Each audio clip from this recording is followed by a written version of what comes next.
So I was a little late getting into work this morning.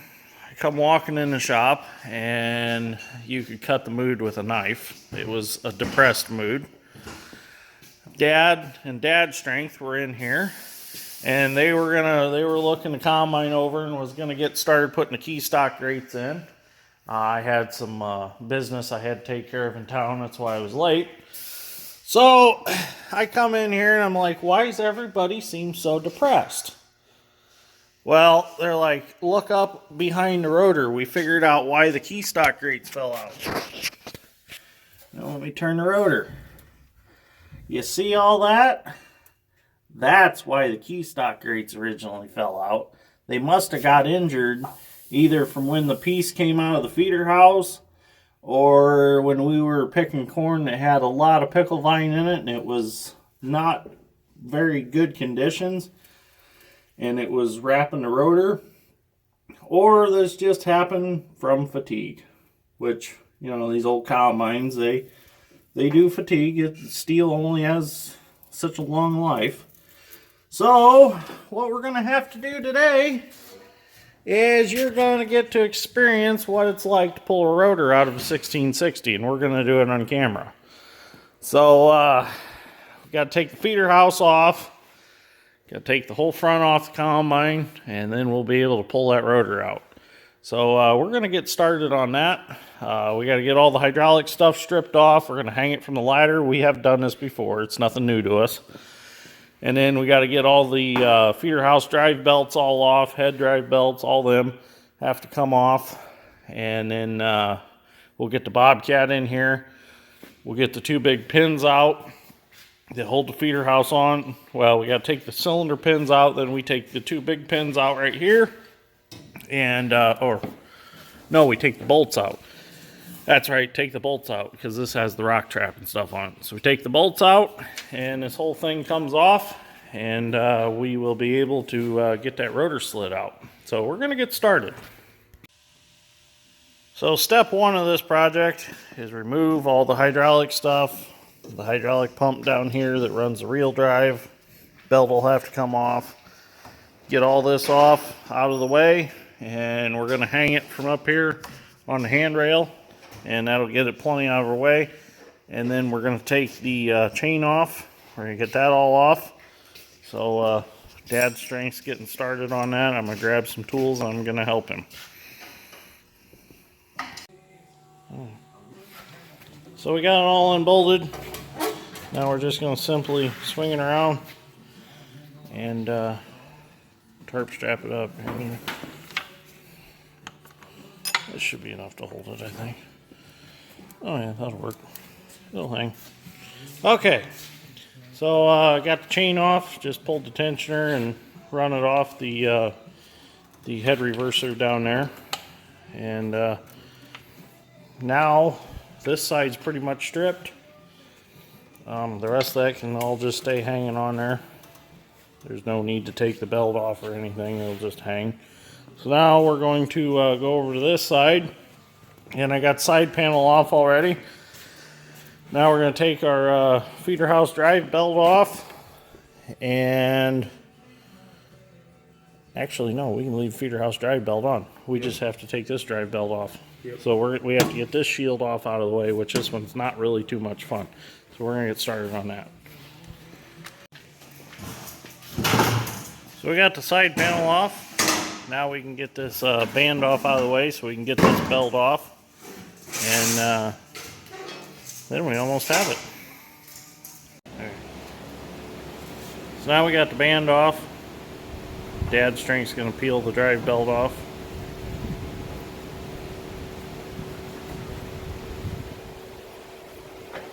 There we go. Belt's off. Now we can move on to getting the cylinder pins out. We're going to have to hold the feeder house up, get some jack stands under it, and then I'll go under there and I'll work on getting them cylinder pins out. And then all that's left that really holds the feeder house to the combine is this bolt on this side and the bolt on that side, and then it'll slide off. So I got the floor jack under the feeder house, got some jack stands under there just for safety. I'm gonna crawl under there and get the pins out, and I'll have Dad's Strength work the floor jack for me to help me loosen the pins up a little bit so I can drive them out. Last time I had them out, they had some wear spots on them, and that made them a little difficult to come out. So if we pick it up and down a little bit with the floor jack, that'll allow me to wiggle those. So all I gotta do, take the cotter pins out and drive the pins out. There's 2 pins, one over there. That one on that side's a little more difficult because of the safety. You got to get it on with the pin as it goes back in when you're putting it back together, but taking it apart is pretty easy. So I'm gonna go get some tools and get those out. So I brought the floor jack around and put it under the cylinders and drove the pin out. This is an easy way of letting these cylinders out, or letting them down. Use the floor jack under them.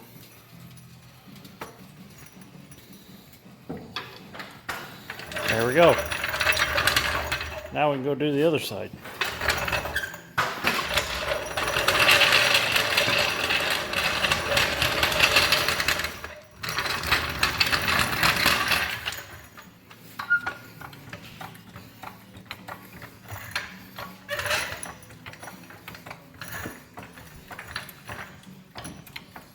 Now I'll get that pin drove out and we'll drop that cylinder. Okay, so I'm going to drive the last pin out. Dad's phone always rings every time I start making videos.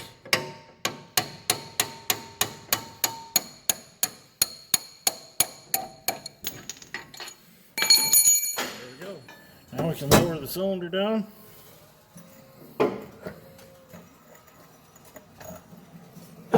And the cylinders are off. Now, get my phone out of the holder. Dad's Strength is in the process getting the Milwaukee Impact with the big socket, proper wrenches we need, and we're going to take these big bolts out. I'm going to have to go get the Bobcat here soon. And we're ready for liftoff, or set off, or whatever the hell you want to call it. Huh? Fall off. Hopefully not fall off. It'll chip the concrete. Here's your toy. Oh, thanks. So that means I gotta go underneath in all the dirt. Yes, sir. Okay, I'm going underneath. So we got the nuts off the bottom of these big bolts. If you're wondering, it takes an 1.5 wrench, 1.5 socket. Milwaukee Impact with that much extension is just enough to get them off. Ours have been off in the past, so I'd say a combine that they haven't been off in a long time, you might need to use 3/4 drive ratchet and some hand tools to get them, but the old Milwaukee Impact with 1,400 foot-pounds of nut busting torque does the job. So there's the nut, it's a lock nut, and there's a washer, and we busted this nut. So Dad's Strength's proud of himself, even though I had to go underneath with the impact and get covered in shit. But anyways, Dad's Strength's going out to get the Bobcat right now. We are ready to pull this feeder house off. Everything's off that's required to get it out of the way. We got jack stands under it just for safety. So he's going to run outside, get the Bobcat, and we're going to lift her off and see what we got. And the nice thing about this is while we have it off, we will inspect the bearings on the beater and the rock trap and make sure that them are tight. And we will inspect the rotor bearing, and we'll be able to inspect the health of the cone. So I'm hoping that the cone's good. If it's not, if it's got thin spots in it, we'll weld her up while she's apart. If not, we'll leave it alone.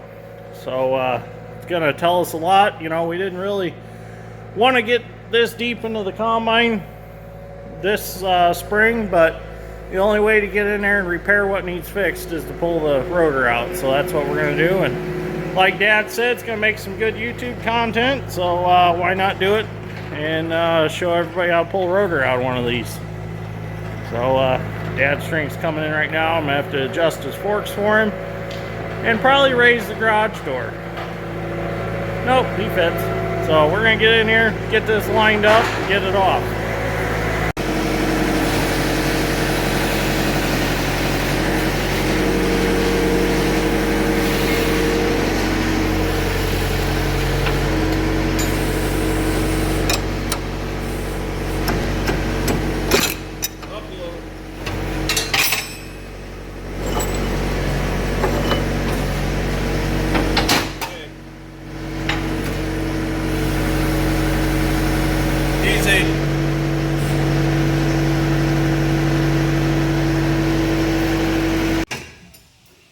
So we decided that we're going to separate the rock trap from the feeder house.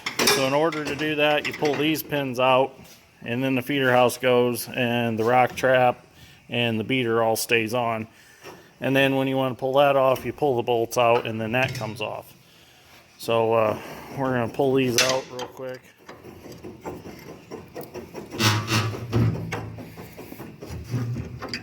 Watch out, locks will hit your toes. Okay.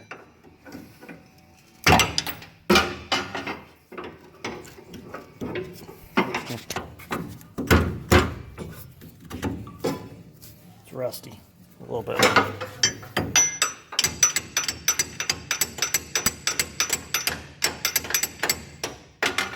Well, I can't do it one-handed, but you get the idea.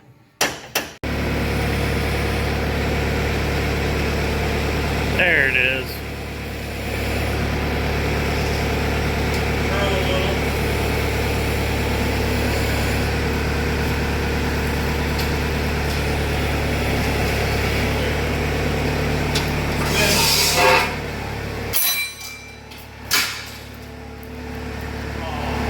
Whoops. Spring didn't get on. Kind of forgot those two springs. Oops. Worthington trip, I guess. Shit. Well, that's the only thing we forgot. That's no big deal. So we're going to set this down, and we'll get the beater off. So in order to get the beater housing off, there is a row of bolts underneath here, up in here between the cone and the beater housing. You got to take all these bolts out up in here, get them out, and then pull your big bolts out and get your forklift or bobcat or whatever in the under the beater and pick it off. So I'm gonna get these out and then we'll do that. Okay, we're ready to pull the beater housing off. I got all the bolts out across the bottom, so we're gonna get the bobcat back in.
take it outside.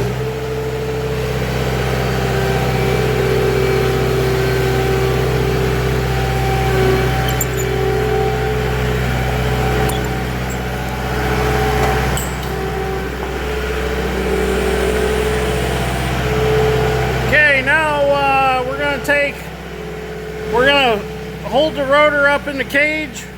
We're going to shove something in the concaves to keep the rotor from sliding out. And we're going to take this all off, unbolt it off the bearing of the rotor, because this supports this end of the rotor.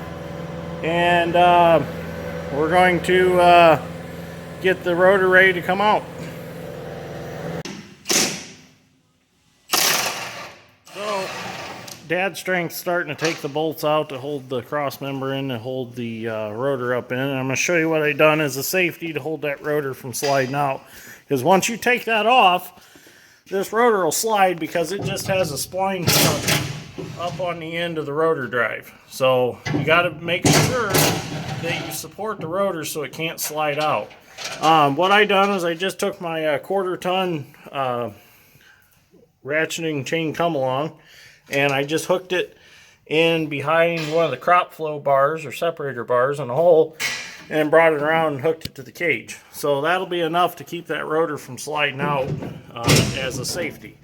But once we get that cross member out, we'll get the Bobcat up in there, and then once it's up in there, it can't go anywhere, and we'll be able to just slide that rotor right out. So you about got this taken apart. Oh, you're getting close. 2 more bolts.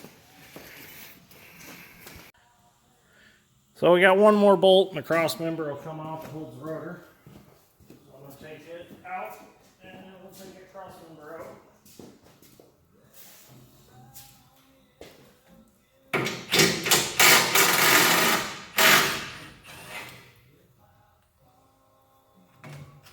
Might have a little pressure on it.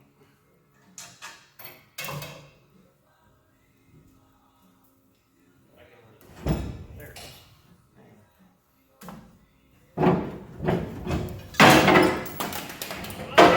The impact. Oh wow.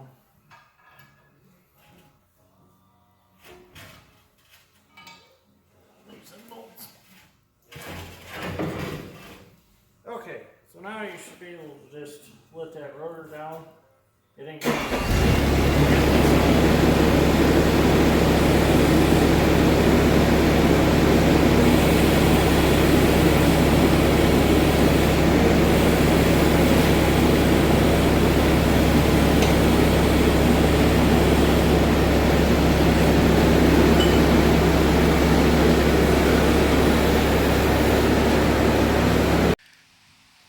So now we're to the point where we're ready to pull the rotor out, and we discovered that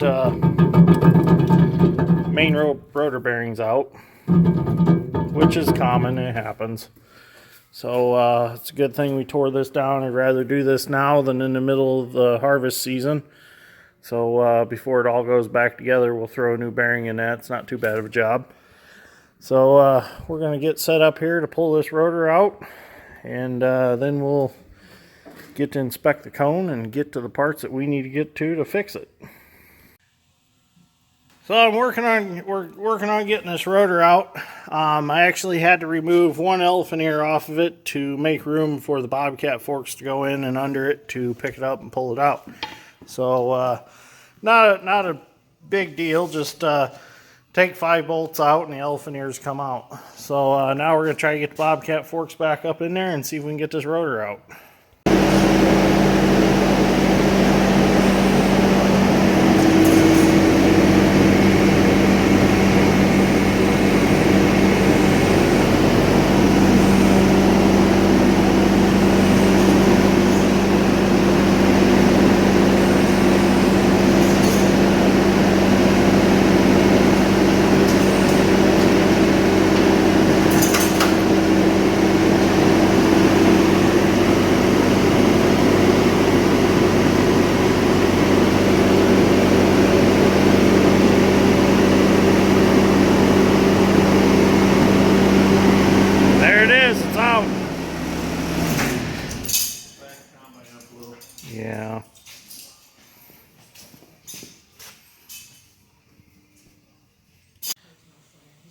Well, there it is. How to remove a rotor out of a 1660.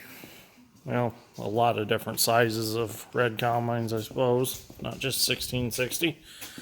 But as you can see, now we can get into where we need to fix all that, weld everything up, make it strong again, and then we can put it back together. So one thing you need to check when your rotor's out is to make sure the in-drive hub on the rotor, make sure that the bolts are all in good shape. We'll probably take these out and check them because these bolts can shear off and then your rotor don't turn no more. And that's not good. Well, you're not going to do anything at all.